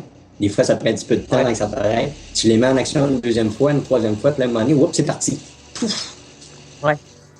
Bah, tu sais, c'est ce que tu dis est vrai, parce que je vais parler un peu de méditation vite fait. J'ai fait une sortie astrale involontaire il y a 2 ans. J'ai vraiment fait une sortie astrale que je n'ai pas calculée, quoi. Pendant un réveil, en fait, hein, je me réveille, je m'allume une cigarette et puis comme si je me rendormais avec ma cigarette au bec et puis finalement non, j'étais pas du tout endormi et là j'ai vécu quelque chose de grandiose. Et les 2 années qui ont suivi, donc ces 2 dernières années là, de 35 à 37 ans, j'ai absolument essayé, mais quasiment tous les jours, de revivre cette façon-là, ce moment-là. Alors j'étais sur les sites internet, comment faire une sortie astrale, les sites anglais, out of body experience, tout ça. J'ai essayé je sais pas combien de méthodes, mais je me forçais à vouloir revivre ce que j'avais vécu parce que c'était vraiment bien. Et je ne l'ai jamais revécu. Et au jour d'aujourd'hui, eh ben, c'est pas la réponse que vous attendez. Je l'ai toujours pas revécu. Mais je m'en fous. C'est pas grave. J'ai pas besoin de faire une sortie. J'ai pas besoin de faire une sortie astrale aujourd'hui pour être content, quoi. Exactement. Voilà. De toute façon, quand ça va être nécessaire, ça va se faire tout seul. Oui, puis on en fait tous les nuits en rêvant, je suppose. Mais bon, j'avais bien aimé parce que je maîtrisais vraiment mon voyage. Mais là, maintenant, je m'en fous. Je veux dire, vu que mes journées m'apportent de la satisfaction, c'est plus un but en soi. Moi, j'aimais bien sortir de. Moi, je sortais de la planète. Je voulais sortir de la planète avant, c'est parce que la planète ne me plaisait pas hein, en tant que telle. Hein. Non, mais c'était une fuite, autant se le dire, quoi. Là, maintenant, c'est sûr, j'adorerais le revivre. Hein, là, hein. Franchement, là, tu me dis, ce soir, va te coucher à 23h, tu te mets sur le côté gauche, t'en revis une. Ah, je serais content, hein. Mais je cherche plus. C'est plus un but. C'est vraiment plus une obligation, quoi. Je m'en fous. Vivement que j'en revive une, mais c'est plus un but. Voilà, je crois avoir fait le tour. Trax, je voulais qu'on redémarre les systèmes parce que ça a l'air comme mon son, il est pourri. Ouais, je sais pas ce qui se passe avec la Skype, ça fait un peu chipmunk, là. Ouais, ça c'est ça, j'aimerais ça remercier Ludo d'avoir partagé son expérience avec son burn-out, en tout cas, son début dans son 2e segment de vie, dans la vraie vie. Moi, je trouve ça, c'est super beau. C'est beau de te voir aller, Ludo. Si on parle le système, on parle les micros, Ludo va rester avec nous autres pour la fin de l'émission. Là. On peut faire ça. Mais c'est ça, lui, là. Fait que, mais c'est ça. Là, on va couvrir. Si t'as rien d'autre de particulier là, par rapport à ton expérience, je pense que ça a été très élaboré, là, très bien dit, très éloquent. Puis je pense que c'est très pertinent pour les gens qui écoutent pour leur vie. Garde, c'est comme il y a des choses à faire. Engagez-vous dans l'action, dans une cause juste au service des autres, dans quelque chose qui vous plaît. C'est simplement ça. Ouais. Mais je reste convaincu. Je reste convaincu d'une chose, hein, c'est qu'il y a quand même deux humanités. Hein. Je vois ma sœur, par exemple, elle ne tombera jamais de ce côté-là. Il y a des gens maintenant, je suis convaincu. Dis pas ça, tu le sais pas. Dis pas cette énergie-là, tu le sais pas.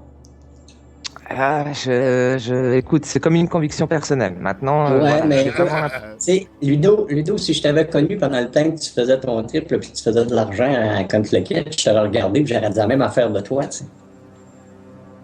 Ah, ben là, tu me strikes, à mort. Ouais, d'accord. Pourtant, t'as changé.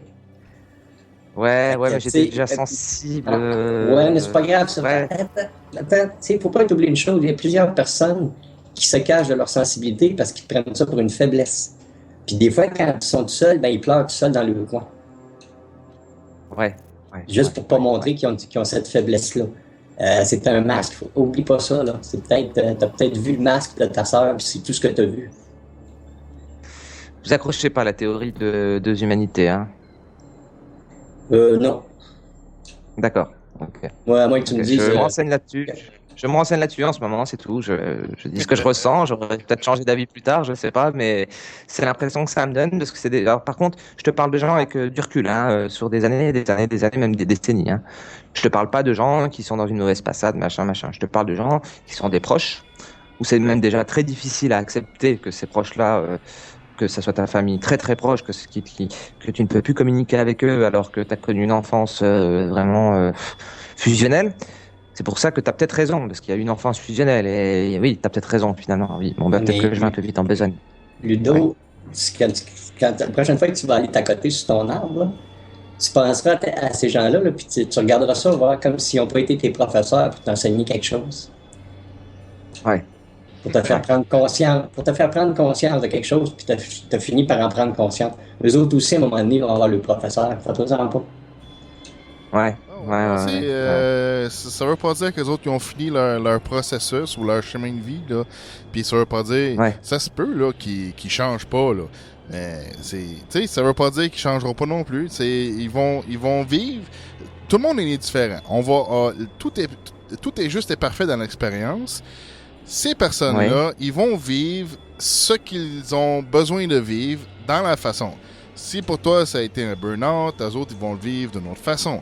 Ils vont faire un burn-in. Un burn-in. J'aime beaucoup ta phrase, Botrax, tout est parfait dans l'expérience. Ouais, ça parle, ça. Ouais. En tout cas, regarde, on va prendre une petite pause. Puis si tu veux revenir avec nous, Ludo, on va continuer des sujets qu'on avait déjà entamés. Puis si tu veux contribuer, ben, tu pourras contribuer. Puis, en même temps, c'est parce que je vais faire un reset dans le Skype. Là. Le Skype, il fait des drôles de choses. Là. Fait que les voix, je vais vous dire en toute amitié, je n'avais pas prévu si long, donc je dois sortir mon petit toutou. Parfait.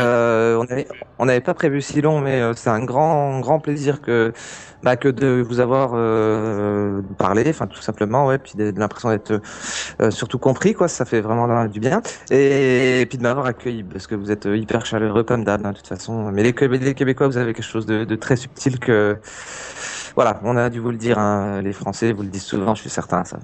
Voilà, vous avez quelque chose voilà, vous avez une flamme quelque part. Je sais pas si le fait d'être dans le froid, mais vous avez quelque chose de plus chaud. Et vraiment. Non, mais c'est vrai. On a l'expression ici où on dit on pète le feu. Ah oui, non, mais oui, il n'y a pas de souci. Et quoi qu'il en soit, merci pour votre accueil, mais on se remet ça, il n'y a aucun problème. Je vais aller sortir mon petit toutou, je profite qu'il reste encore un tout petit peu de jours pour aller voir mon arbre. Ouais. Et puis, histoire de partager l'expérience que je viens de vivre avec vous. Et puis, en tout cas, Billy Jack, Bot, tu me donneras son mail si tu veux bien, Billy. Et puis, on va se skyper cette semaine et on parlera un petit peu en privé de tout ça. Et s'il faut, on se refait une émission grand volontiers parce que j'ai encore plein de choses à dire. Mais merci pour votre accueil. Vous êtes vraiment géniaux, quoi. Ouais, le monde a besoin de gens comme vous. Comme toi aussi. Ouais. Merci. Au revoir. Merci, Salut, Ludo. On apprécie beaucoup ton partage. Ah, bah, c'est génial, c'est génial. Bah écoute, je fais de gros bisous à toutes les Québécoises et je serre la main aux Québécois, hein, parce que je suis quand même de l'autre bord, moi. Et on se revoit tantôt et merci encore. Excellent. OK. OK. Bye bye. Bye-bye. Ciao Billy, ciao Bot. Merci. Hein. I can taste more than fear. This burning inside is so real. I can almost lay my hands upon the warm glow that lingers on. Moved, lifted high. Moved. My soul's on fire. Moved by a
Tu es maintenant dans une zone spirituelle confortable. Les maîtres ascensionnés t'attendent parmi eux.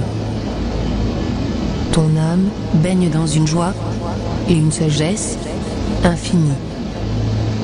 Tes biens physiques et tes finances te sont maintenant inutiles sur cette terre. Il y a une dernière étape pour atteindre la pleine sagesse et la joie totale pour sécuriser ta place auprès de Dieu. Il faut tout donner, léguer tous tes biens terrestres, toutes tes finances, au feudelesprit.com avec le bouton « Faire un don ». Utilisez la section « Contact » pour les arrangements de transport de tous vos biens vers le feu de l'esprit. Ta sagesse est maintenant universelle. Ta générosité surpasse celle de Jésus lui-même. Merci. Tu es maintenant un avec l'univers. Félicitations.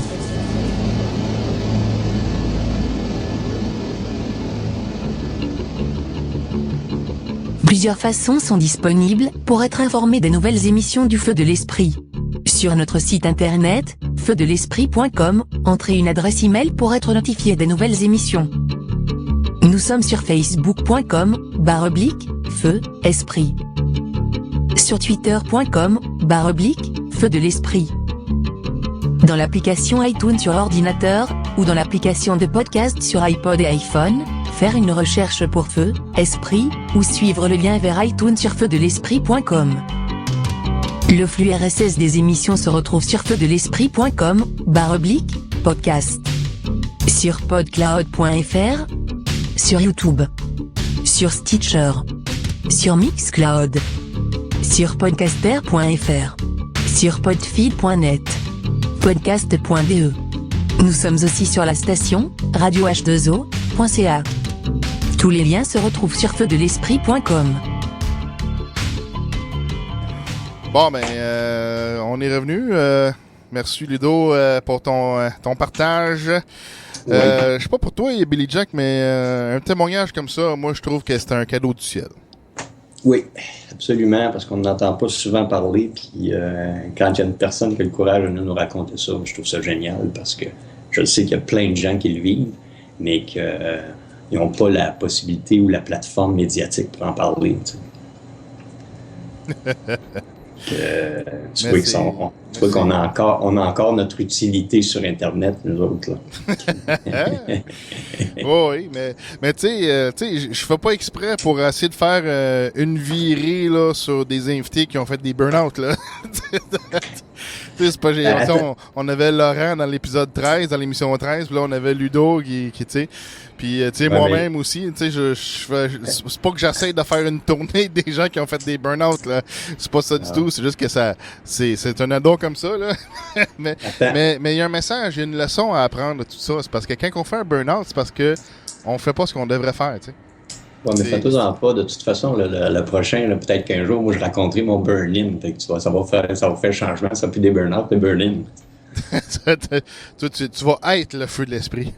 Ouais, c'est ça, tu sais, juste pour montrer comment c'est qu'on peut brûler par en dedans, puis qu'on peut se scraper au lieu de scraper ce qu'il y a autour, puis de se scraper tout le physique, là, comment est-ce qu'on peut se scraper le dedans avant qu'on se réveille, là, tu sais.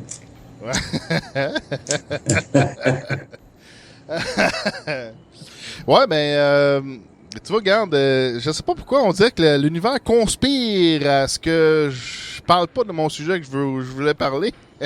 Qui était en fait la continuation de ce qu'on avait débuté dans un autre épisode, dans une autre émission. On avait tenté de continuer à plusieurs reprises. C'était mon compte rendu sur la vidéo qui s'appelle Société secrète Illuminati, Skull and Bones, Rose-Croix, Culte d'Isis, le code des Illuminati. Bon, en fait, un jour on le fera. Ouais, ben, le plan c'était de finir ça aujourd'hui, sauf que là, malheureusement, le temps alloué pour le faire aujourd'hui a été écourté malgré nous, là. Donc, ça va être le premier sujet dans l'émission 15, si le ciel nous tombe pas dessus. OK. En tout cas. OK. Bon, ben, en attendant, ce qu'on peut faire, tu voulais faire un retour sur la conférence de Nenki. Et moi, avant, juste pour en tout cas pour que les gens y comprennent un petit peu, on va mettre un lien en dessous de où il va y avoir le podcast sur notre site On va mettre un lien qui a référence avec... c'est une vidéo que Peter Moore a faite sur ce qui s'est passé en Islande. Parce que ça fait quand même quelques années. Puis, tu sais, nos médias, ils n'ont pas fait de suivi parce que c'est vrai que ce qu'ils ont fait, eux autres, ça te change tout qu'un système bancaire et compagnie. Et là, la petite vidéo, pour les gens qui voudraient avoir savoir ce qui s'est passé en Islande, mais l'histoire au complet, la petite vidéo raconte tout ça. Puis c'est un lien que je vous recommande d'aller écouter. Vous allez voir, si tous les pays faisaient ça, eh bien, ça serait fini pour la cabale, ça serait fini pour les banquiers internationaux, ça serait fini de ce système de dette, d'argent en dette qui, dans le fond, est de la plus grosse fraude de la planète. Ça serait fini à tout jamais. Fait que je vous invite à aller voir ça parce que c'est quelque chose de très, très, très intéressant et c'est très bien fait. Fait que là, tu me dis, il y a des choses importantes qui se passent en Islande, là. Ben, ça s'est passé, puis encore eux autres, ils continuent, là, je veux dire, mais tu sais, nos médias n'en parlent pas ici. En tout cas, je ne sais pas s'ils en parlent en France ou aux États-Unis, mais je sais qu'à Québec, on n'a pas ça sur nos médias. On n'a pas ça. Ils ne parlent pas de ça. Écoute, faut pas dire qu'il y a un peuple qui a décidé de laisser les banques faire faillite, de passer les banquiers en cours pour fraude, pour ce qu'on appelle des faillites frauduleuses. Et ils ont été jugés, puis les banquiers sont en prison. Donc, eux autres ont fait tout un système économique. Puis en tout cas, je vous invite à aller voir la vidéo. Il faut vraiment se tenir au courant de ça. Oui, c'est intéressant parce que dans le fond, ils ont fait un peu l'opposé de ce qui a été fait ici en Amérique du Nord par rapport à la crise bancaire et la fraude des banquiers. C'est qu'eux autres, ils ont effectivement fait des actions contre les banquiers, puis qu'ils ont mis en prison. Puis qu'ils ont dit, regarde, on laisse le système tomber au complet. On fait pas de bail-out, de bail-in ou rien de ça. On laisse les banques flancher, puis on laisse l'économie reprendre, là, naturellement, entre guillemets, là.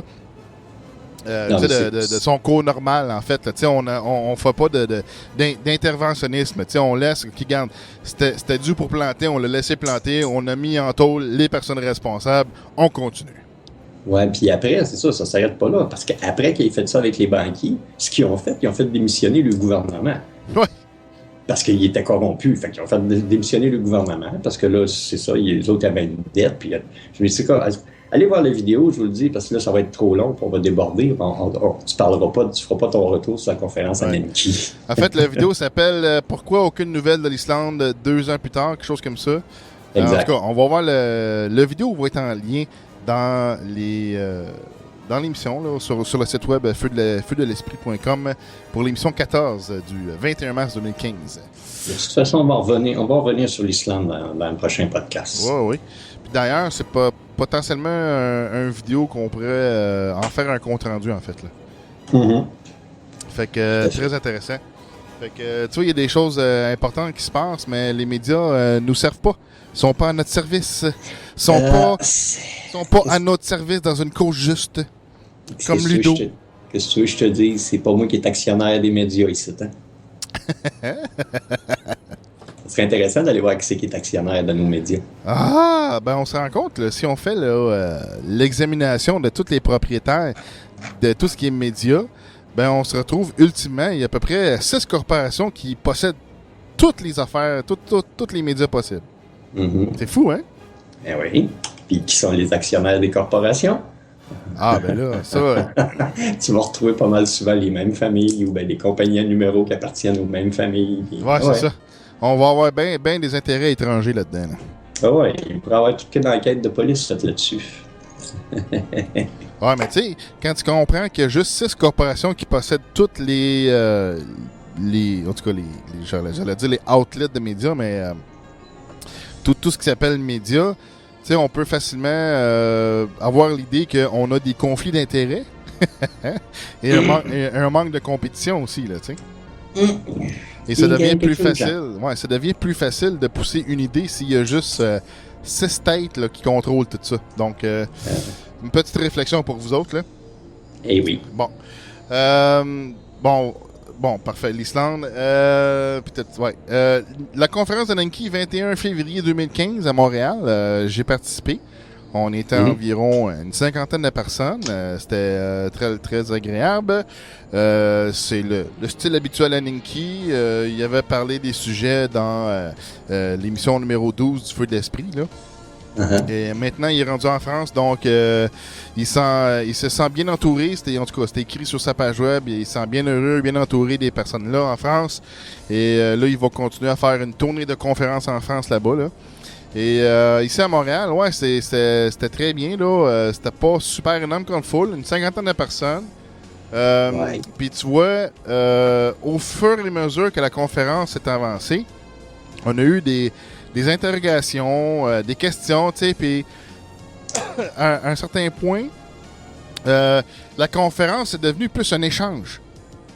Ouais. Fait que tu vois, c'est le fun des fois d'avoir, tu sais, de pas avoir, de pas être pris dans une track. T'es un peu... Bon, je suis en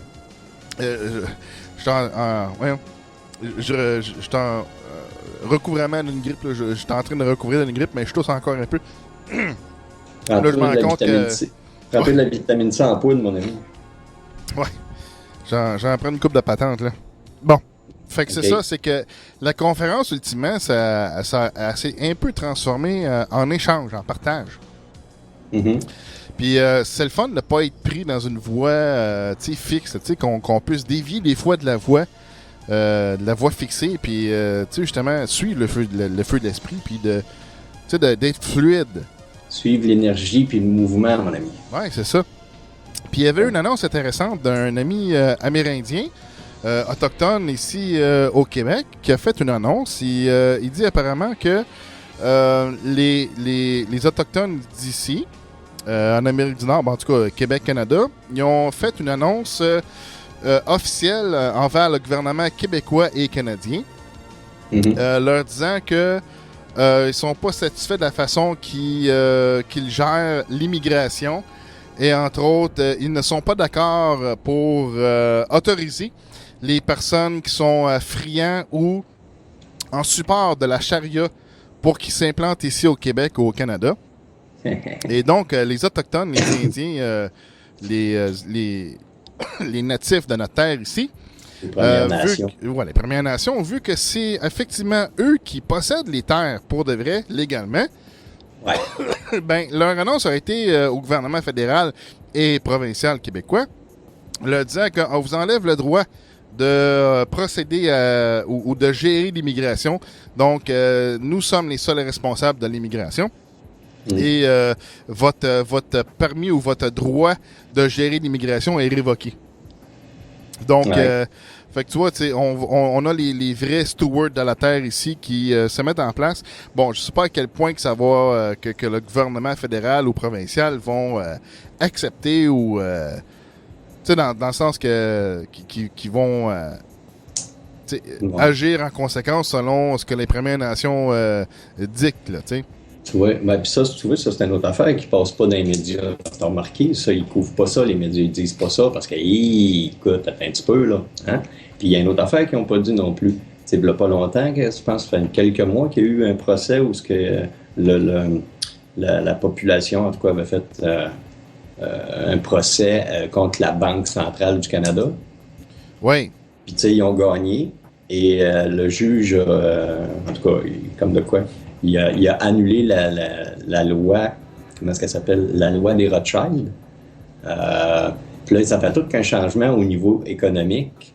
Mais ça, nos médias, ils n'en parlent pas. Comme de quoi que, dans le fond, la Banque centrale a été illégale pendant des années, puis qu'elle n'a plus le droit de continuer à gérer là, comme elle gérait. Oui, c'est qu'en fait, le jugement dicte là, que la charte originale de la Banque du Canada doit être... c'est qu'en fait, elle a été changée. Donc, la Banque du Canada doit revenir à la charte initiale avec laquelle elle a été fondée. Et donc, doit désister... Voyons. Bon, Ludo, c'était le fun tantôt parce que c'est lui qui parlait. Là, je me rends compte que moi, en parlant, je me fais tousser. Bon. C'est que la Banque du Canada doit se divestir des intérêts étrangers qui ont la main mise dans la Banque du Canada. Donc, la Banque du Canada doit redevenir comme elle était auparavant et le gouvernement doit au lieu d'emprunter à des... Ben, c'est que le gouvernement réimprime son argent comme il faisait avant que ça tombe dans les mains du privé. C'est ça, exactement. Et donc, ça devient un argent qui n'a pas de dette, Et de cette façon-là, ben, s'il n'y a plus d'argent en dette, ben, les impôts puis les taxes n'ont plus de raison d'être.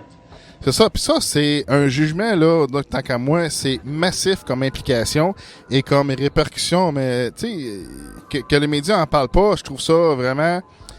On voit la complicité qui arrive là, avec les médias. Ah ben ouais, écoute. C'est évident que le gouvernement m'a mis sur les communications à quelque part, là. C'est eux autres qui décident si tel média va en parler de telle nouvelle, ben non, tu parleras pas de ça. Puis, ils vont prendre un café avec le boss de la station, de garde, on va te donner telle subvention, mais là, tu parles pas de ça. Ben, c'est ça, mais quand on se rend compte qu'on a des intérêts privés étrangers qui ont la mainmise dans la Banque du Canada, qu'on se rend compte que c'est les mêmes personnes qui ont la mainmise aussi dans les médias, ben on peut voir là, un problème, un conflit d'intérêts. Là. Comme je te disais, si tu vas voir qui c'est qui est actionnaire de nos médias, puis de la banque, puis tout ça, tu vas te rendre compte que c'est toute la même gang. Tu sais, fait qu'il y a des choses intéressantes qui se passent, là, puis tu vois, regarde, même les Autochtones, en tout cas, pas qu'ils se réveillent, mais qui veulent prendre la place dans la gestion du pays. Puis ça, faut rester à voir comment que le fédéral puis le provincial va réagir à ça, parce que c'est quand même des grandes forces puis qui ont le monopole de la violence avec les armes qu'ils possèdent, là. Bon, fait que... ça fait juste démontrer qu'il se passe énormément de choses justement pour que le monde change et que, je sais pas, il y a des gens quelque part qui font en sorte que la population ne soit pas au courant de ces bonnes nouvelles. Parce que ça, c'est des bonnes nouvelles, c'est positif. Non, on va continuer à vous faire peur pour vous entretenir sur toutes sortes d'affaires pas belles. Ben oui. Ben oui. Encourager le monde à continuer à faire des burn-out partout. Mais une chose que j'ai appréciée, c'était pas à la conférence d'Aninki, une chose que j'ai appréciée, c'est que j'ai presque une dizaine de personnes qui sont venues me voir puis qui ont dit qu'ils écoutent le Feu de l'Esprit puis qu'ils apprécient l'émission. Donc c'est grandement apprécié les commentaires que j'ai reçus de votre part. Donc merci beaucoup pour ça. Tu sais, des fois, un petit email, un petit message sur Facebook, là, tu sais, ça peut nous aider, hein, tu sais, c'est une énergie qui revient, tu sais, fait que, tu sais, je le sais que le monde, les gens écoutent parce que les downloads sont là, je vois les statistiques, là, tu sais, on a des gens qui écoutent, c'est clair, mais tu sais, un petit message, un petit bonjour, tu sais, une question, des sujets que vous voulez qu'on couvre, tu sais, c'est pas n'importe quoi, juste un petit feedback, des fois, là, ça fait toute la différence du monde, hein, puis j'ai même une personne qui sûrement m'écoute depuis que je fais les podcasts with Cheese. Une personne m'a dit, regarde, ça fait 5-6 ans là, que je t'écoute, là, puis t'es mon idole. Chanceux, oui. Non, mais c'est très particulier de recevoir des commentaires du genre. Ça fait 6 ans que je t'écoute puis t'es mon idole. C'est comme, wow! ça fait rockstar un peu, là. Je sais pas si je vais aux conférences à Nanki si quelqu'un va me dire ça. Ouais, tu le sais pas, tu sais, regarde, Kraken, là, il m'avait avoué que c'est à cause des émissions que j'ai faites qui l'avaient inspiré, puis lui, il a fait sa propre sauce, il a fait sa propre formule, sa propre façon de faire, tu sais, puis... de la même façon que lui, il trouvait que qu'est-ce qu'on faisait, c'était super bon. Mais moi, je trouve que ce qu'il fait, c'est super bon. Puis on a chacun notre identité là-dedans. On a chacun notre façon de faire. Puis, tu sais, on a une complémentarité à quelque part là-dedans. On se complémente dans nos forces, tu sais. Puis ensemble, c'est ça, c'est ensemble, on est la force. Puis, tu sais, ensemble, nous sommes la force. Puis comme Ludo, tantôt, exprimait aussi, tu sais, c'est dans notre cœur, on est tout puissant. Tout à fait. Tout à fait. La plus grande force de l'univers, même je risque de me répéter, c'est l'amour. Ben oui. Puis la preuve, tout le monde qui écoute, là, si c'est pas vrai, vous pourrez toujours m'envoyer des emails en me disant tu dis n'importe quoi. Mais quand vous êtes en amour, là, hein, comment vous vous sentez? Invulnérable. Vous avez des ailes, vous avez l'impression que vous allez partir à flotter. Tout ce que vous êtes, c'est juste dans l'amour. Vous êtes bien, tout est beau, la vie est belle, blablabla. Hein? Ben c'est ça. Ça, c'est l'effet de la force de l'amour. Fait qu'imaginez si vous mettez à aimer toute la planète puis tout le monde. On n'aura pas besoin d'énergie libre, on va tout flotter. Ouais. Donc, on va clore ça maintenant. Malheureusement, c'est pas la longueur qu'on voulait faire aujourd'hui. Mais je pense que le partage de Ludo était très pertinent, très intéressant. Et il y a beaucoup de sagesse dans ce qui a été dit par Ludo. Et on l'aime beaucoup, Ludo, on le respecte beaucoup. On est très heureux qu'il soit revenu avec nous dans une nouvelle lumière. Oh. Yes! Yes! Et donc, ça va faire un lampadaire à plus dans la rue. Yes, sir. Bon, ben, on se reprend dans très peu, mon cher Billy Jack. Yes. Dans une autre, dans l'épisode numéro 15 du Feu de l'Esprit. Donc, on vous envoie dans l'amour et la lumière et on vous bénit. Yes. On vous aime. Pour pas se prendre pour des gourous ou des sommités de quelque chose. Là. Mais en tout cas, non. c'est juste, c'est un partage général. Tu sais, regarde, l'amour est là, la lumière est là et l'espoir, c'est vous. Puis informez-vous. Oui.